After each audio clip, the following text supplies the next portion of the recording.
I was like, I need structure, I need this if I want to excel. And I ended up committing when Billy G was there, and then he ended up ultimately taking a job in Kentucky. And I stayed at A&M because I did feel like that was home for me at that time. And I had fun. I learned a lot of things. I got to play in the NCAA tournament, which was a dream of mine. And then it was time for me to explore some bigger and better things.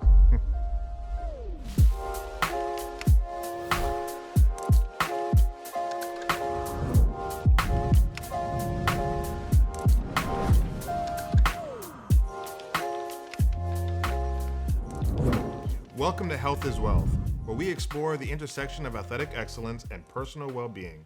I'm your host, Dr. Myron Rolle. Today we have a true legend joining us, a giant force on and off the court, DeAndre Jordan. The lob, the jam! Oh, what a monster jam by DeAndre Jordan! And hey! Welcome to New Orleans, DeAndre Jordan! DeAndre has been an all-star, a member of the all-defensive team, an Olympic gold medalist, and an NBA champion, whose name has been known in the league for over a decade. But beyond the dunks and blocks, he's a passionate advocate for men's health, using his platform to make a real difference. Here's a little bit more with our guest today, DeAndre Jordan. But first, a message from our sponsor. I'm DeAndre Jordan, and I'm from Houston, Texas. I've always loved sports since I was a kid. My three younger brothers, we were really, really close. We still are. But yeah, we played a ton of sports growing up. We played baseball, we ran track. Basketball probably is my favorite because I was always a lot taller than everybody, although I think in Texas everybody wanted to play football. But I wasn't built for that. In life, I would say I probably looked up to my mom a ton because she raised 4 boys, which I'm sure was a very tough thing to do.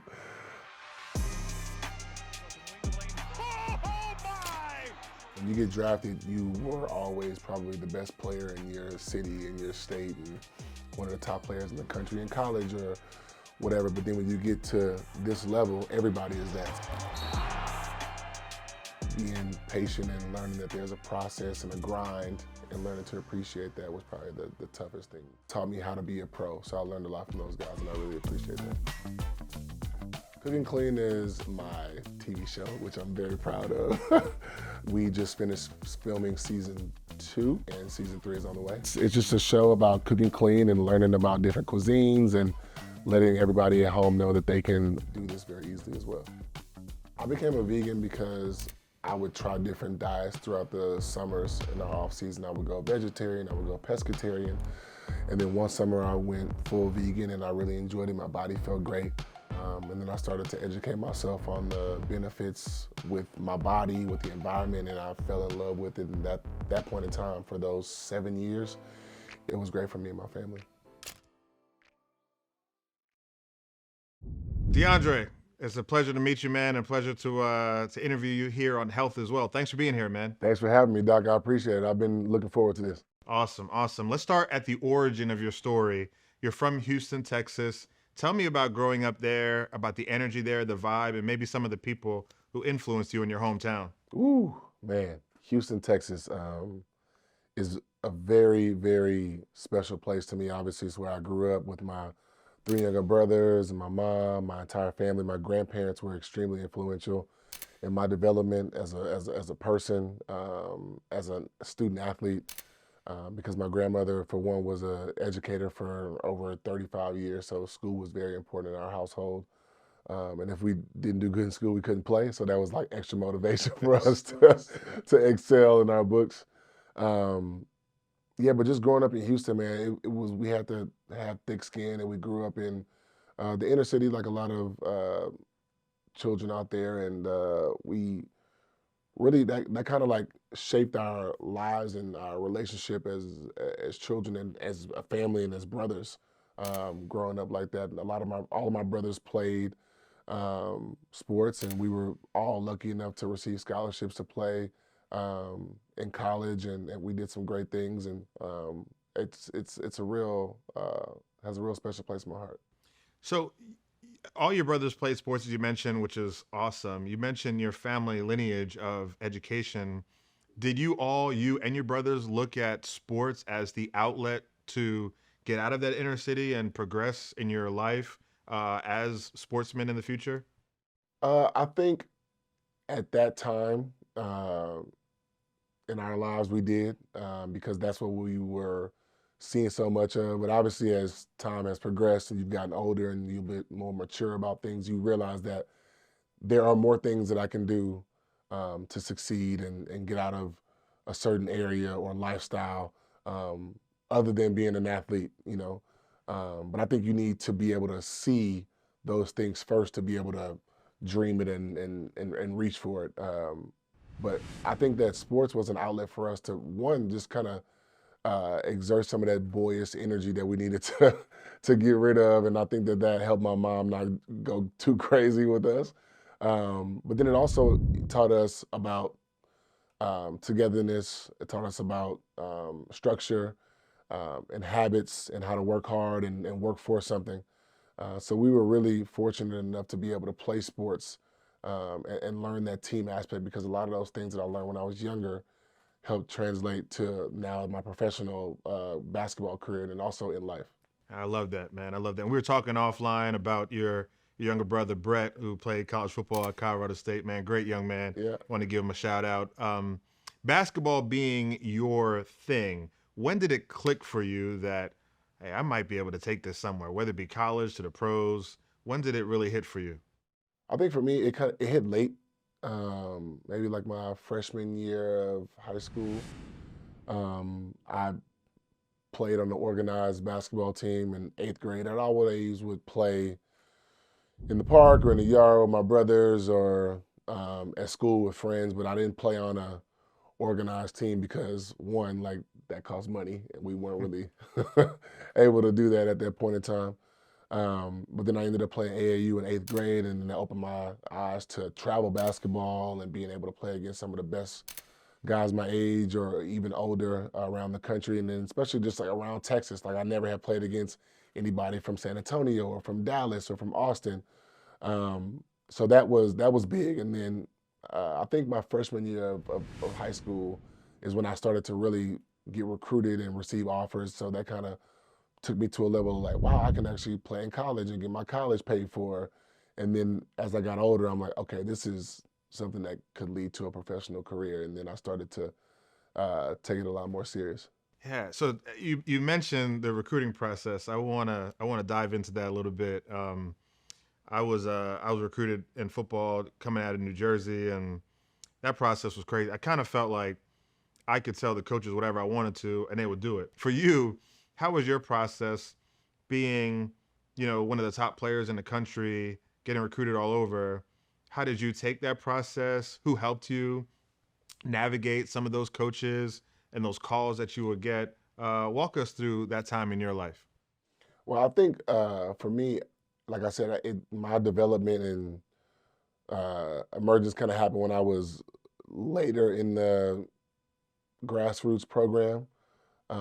So it was all so new to me that I really didn't, I was just having fun with it. I didn't, a lot of guys had been getting recruited since they were in middle school. And I'll never forget there was a big time guard out of Houston named Nick Wise, and everybody was it was just such a crazy thing because he had been so much better than a lot of guys when we were younger. And I think he committed to Arizona when he was like in 8th grade or something.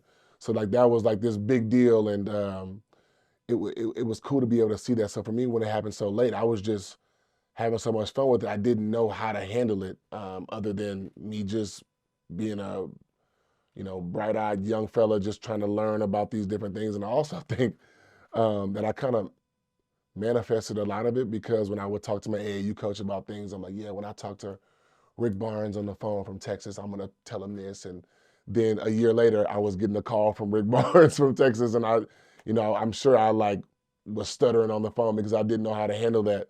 But it just was it was a great experience for me as a teenager. Yeah, man, that's outstanding. When I think about Texas, I think about like Texas football being like god down there, like a religion. Oh yeah. How did you look at your basketball career? Like, man, well, I'm hooping, and maybe it's like the second tier sport in Texas. I'm not sure. You tell me, how was the vibe down there being a big time college recruit in basketball juxtaposed to football, which seems like everybody plays it down in Texas? Yeah, football is life in Texas for sure, as you know. And I still remember when I was in middle school, we would go watch Vince Young play at the Astrodome a ton, and seeing him, I was like, wow, this dude is insane. Like, and I'm gonna have to be playing against guys his size, not on the gridiron, of course, but like on basketball, because he was so much bigger than everybody, so much more talented. And so shout out to VY, man. He was a Houston legend for sure. But I think basketball versus football, I was kind of like in my own lane. I had friends that obviously were really good football players, and we just kind of would always be like, oh yeah, if I play football, I'd be good. And they would be like, oh, if I play basketball, I'd be good. So that was kind of like that friendly competition. But I had other players that I was trying to be better than to really focus on the football side of things, though. Shout out to VY as well. He was my teammate with the Tennessee Titans, man. Yeah. And great guy. Great guy. Great dude. I was a 6th round pick, man, and he would buy me Ruth Chris because I couldn't afford it. You know what I'm saying? And he would take care of me and all the young guys, man. He was good. He was good. Man. He's the best. He's awesome. All right, now I want to take it to college. So you chose Texas A&M. Tell me why that was the right fit for you going to College Station. Man, originally when I chose Texas A&M, it was close to home, but far enough away to where I had a little split from my family and everybody, but then I could always be close enough to where they can come to my games, and if I needed something, I could always call my mom, But I think I also had a lot of different friends that were already on that team and in that program.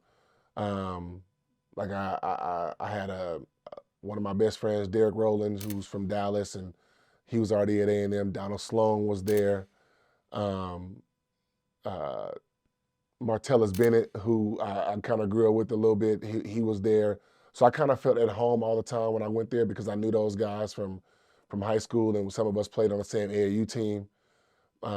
So it was cool to be able to go there. It was only like an hour and 20 minutes from Houston, so I would go there quite a bit to watch their games and watch practice, and then I fell in love with that tradition. And Billy Gillespie was a hard, tough-nosed coach who I was like, I need structure, I need this if I want to excel. And he and I had great conversations, and I ended up committing when Billy G was there, and then he ended up ultimately taking a job in Kentucky. And I stayed at A&M because I did feel like that was home for me at that time. And it was a great year of my collegiate life. I had fun. I learned a lot of things. I got to play in the NCAA tournament, which was a dream of mine. And then it was time for me to explore some bigger and better things. That is that's rare. Even now, I think if you commit and then a coach leaves, a lot of those guys are either following that coach or going somewhere else, especially in the era of NIL where money is, sort of reigning supreme. Oh yeah, it was definitely thought about for sure. But I ultimately, like I said, decided to stay at A&M and because of my relationship with those guys and figure out that situation, which was great. I don't regret it at all. That's awesome. Can you tell me, this is just like a curious question. This is probably not even for the show, but I'm just so curious. So is A&M is it a military affiliation? When I watch the football games, I see guys dressed up in uniform doing push-ups. Like, what does that have to do with A&M at all? Well, you know what? When I went there, I had no idea. Okay. I just was there. I enjoyed it, and I thought it was cool that they would have like these yell leaders in practice. But it was cool to kind of understand why they did it, and sometimes people would go there the night before games and practice these yells just to get ready for Saturday night's game, which was also cool to see. And we would go there as a team and tailgate and check out the game. So, and that was before they were in the SEC. So it was like Big 12 games. And so I was really happy to be a part of that at that time. That's awesome, man. Tell me about when you were a college student athlete at A&M for that year.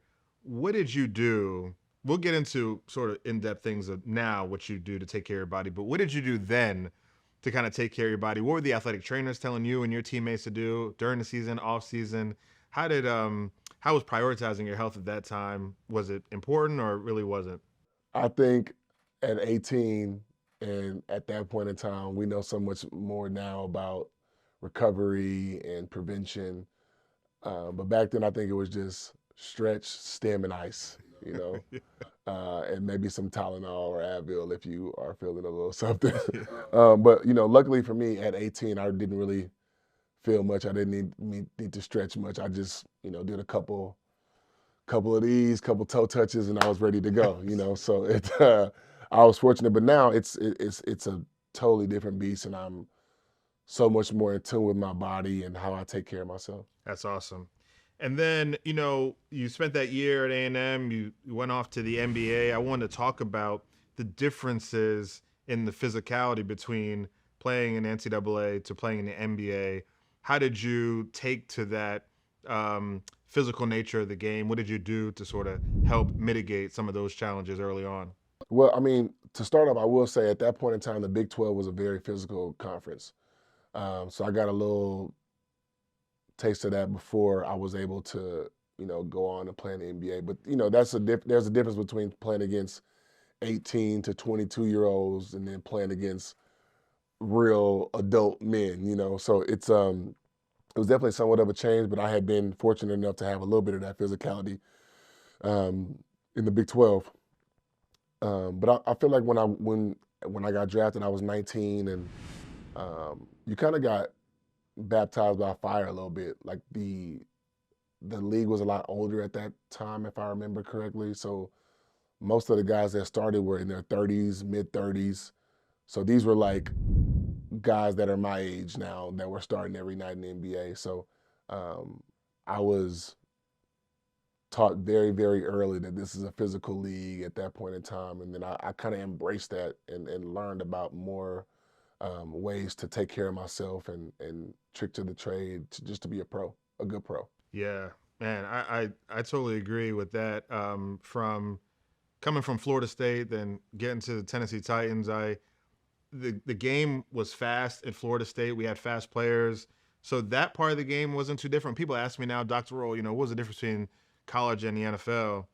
Man, the first time I tried to blitz off the edge, like a D tackle or offensive tackle, just sort of put his hand on my shoulder, and I felt like a little boy. I was like, and I'm 220. I was like, I'd never been manhandled like that just with one arm, and so I feel you 100%. That's I've had those moments for sure when I was 19, no question. Yeah, definitely. Yeah. Tell me about some non-negotiables that you have to get yourself ready to play physically and mentally. What are things that you rely on now that you just won't compromise on? Ooh. Sleep, rest. I have to be able to recharge my battery in some sort of capacity, just to be able to not only my body but my mind. I think that both of those things go hand in hand with your recovery and your health. I feel like a lot of times we are like, yeah, my body feels fine, so I don't need to sleep, but you definitely need a recharge just to be able to even feel better. So I would say my rest is huge. I think diet is extremely important, especially at this point in my career and my age. And I've always taken care of my body, but as you get older, things start to change. So you want to be even more adamant about how you take care of yourself on and off the floor. And I think another thing for me is probably just to have some sort of outlet, to take a pause from everyday life, from everyday work responsibilities, just to be able to be present for a moment and enjoy everything that I've been able to do, or just to take a second and be able to take my kids to school or read a bedtime book, just to, kind of cut my brain off a little bit and enjoy those smaller moments that we kind of take for granted at times. Man, that's amazing. That the ability to decompress and sort of offload some of the stress that you have, with the travel and the play and the expectation and the pressure. That's fantastic for your mental health. And I definitely want to highlight, just for our viewers too, how you said rest is so important, sleep is so important. I think we live in a generation now where people feel that if you grind, you got to keep grinding, and sleep is Absolutely. sort of an afterthought. Well, the brain needs that sleep because while you're sleeping, there's something called the glymphatic system where all your biochemical processes that are happening during the day, they create waste, metabolic waste, and the waste has to be flushed out. And it's best flushed out when you get good rest. And that's why you feel rejuvenated and recharged, like you said, after you sleep. So you are absolutely 100% correct. And I'm hopeful that our listeners and our audience really take to what you're saying. For someone who's so successful like you, an elite athlete like you, to prioritize sleep, that's awesome. So I appreciate you saying that. I really do. I need it. I need that. Like that's definitely a non-negotiable. And then now I tell my kids, I'm like, hey, like, you guys want to take a nap? And they're like, no. And I know it's because they feel like they're gonna miss something. But I'm like, trust me, when you're my age and somebody is offering you a nap, you're gonna do everything you can to take them up on that. So I'm trying to instill that in them now. That's awesome. All right, Brother Jordan, I want to talk a little bit beyond the court and what you've been focusing on now, which I am super impressed by. You're known for your clean eating, wellness. That's a huge part of who you are. You have a show called Cooking Clean, centered around just that. What made you want to create a TV show in that vein? Ooh, that's a really good question. I think back then when we created Cooking Clean, I think it was 2020. It was around COVID, and that's when everything was shut down and restaurants were closed, and you were really inside with your own thoughts. And I think at that time I was trying to impress my girlfriend at the time, who's now my wife, with my horrible cooking skills, and and I was looking up like these 30-minute Rachel Ray meals. So shout out to Rachel Ray. Because that's all I remember at my grandma's house when I was younger. Like, oh, Rachel Ray does these 30-minute meals, and anybody can do it. So I would look these up and try to find the easiest one. And then I was like, hey, you know what? Like, I'm really intimidated in the kitchen. At that point in time, we were both vegan, doing a plant-based lifestyle. And I would look up all of these menus and recipes, and I tried to do them. And some failed, some were successful. And then I was like, this could be a really cool thing, especially during COVID. People are not being able to do different things out, and their lifestyle has changed. So maybe this could help people feel less intimidated in the kitchen and learn a new life skill. So that was our focus and goal behind it. That's awesome. That's awesome. Which NBA city would you say has the best energy around clean eating, if you can choose one? Ooh, man. I am in New Orleans right now, and I'm loving the food there. However, I can't eat all of that stuff all the time. So shout out to New Orleans, but not New Orleans, because it's just too good of food to have all the time, especially for a professional athlete. But I will say I really enjoyed Denver. Denver had a really nice food scene with a ton of different cuisines and a lot of healthy and mindful kind of restaurants and just focuses. So I really appreciate Denver's food scene. Awesome. I'm going to push back a little bit on a bit of a challenging question. Are you ready, Brother Jordan? I'll try. Come on. I need you to give it back to me. So okay. If I push you, I need you to push me back. Okay. All right?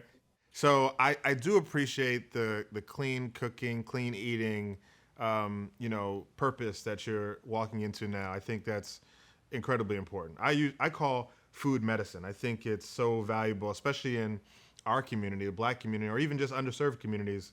We have some of the highest rates of diabetes and hypertension and stroke, Absolutely. heart disease, largely because of food deserts that are not available in our cities or where we live.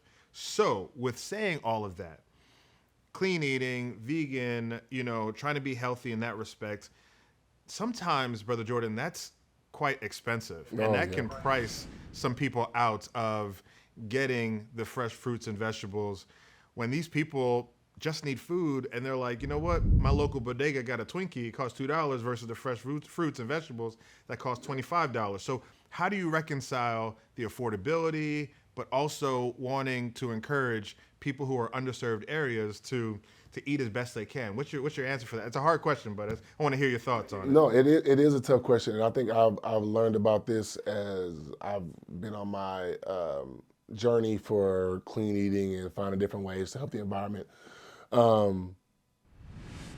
Gardening, farming, that stuff has and doing it like a good way. I've learned about that. My wife and I, we have a garden that we started with this like tower thing. It was called a lettuce grow, and you can like pop in these different pods, and one will be like strawberries, and one will be like different herbs and butter lettuce. So that turned into an obsession with us. Like, hey, like we can go buy seeds or these pods and plant those, and then we get,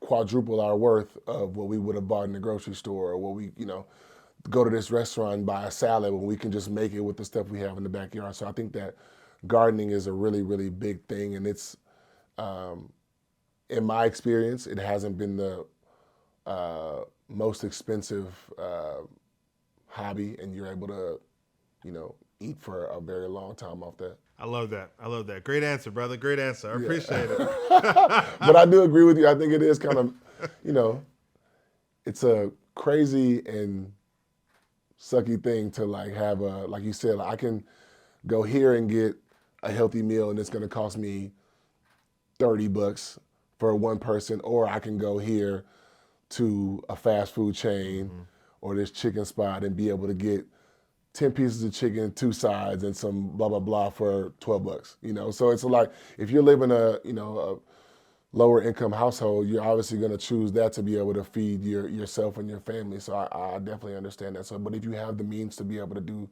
different things and eat healthier, even if it's a couple nights out of the week, I do think it's beneficial for us. I totally agree. And that's where I think some of the community leaders can help with that too, right? Like if each individual household that's struggling to afford rent and struggling to make minimum wage, but if the community, if the town says, we'll create this garden at the center or nearby where you live so you can plant your pods and do those things like you're saying, that's fresh food right there for you. I love that idea, man. That's awesome. Yeah. I want to talk about advocacy and longevity. You've become a strong voice around men's health. When did that become personal for you? I think for me, I wanted to be able to break some of those generational habits or lack thereof, I think. And then also, I think for myself, my personal journey, it's when I started to have a family. I wanted to be able to be as healthy body-wise, mind-wise as I could for myself, to be the best husband, the best father, the best brother, son that I could possibly be. And if that meant, taking a step back from different things or being more focused on healthy things or my rest or not doing as much, I put that first because I needed to be right for myself and my family. But I also think it's an ego kill too that needs to happen. Me not thinking I'm just the strongest person in the world and, oh, I'm sick, I'll be okay, I don't need to go to the doctor. I think it was a big part of just seeing different guys go through things and you're like, well, I don't want that to be me, so I need to go get screened. Even if I feel great, just for peace of mind, for prevention, I think that was a big, big motivation in my wanting to take charge of my life and for my overall health. Brother Jordan, you seem incredibly wise with, one, what you're saying, your perspective and your insight. Do you feel like your NBA career has helped shape some of these perspectives that you have on your fatherhood and how you think about your community and how you think about your legacy? And if it has, how are you sharing those gems and those tips with some of the younger guys as now a veteran in the league? Well, I had some very good veterans around me when I was a young player. I think it's a circle of life and giving back, right?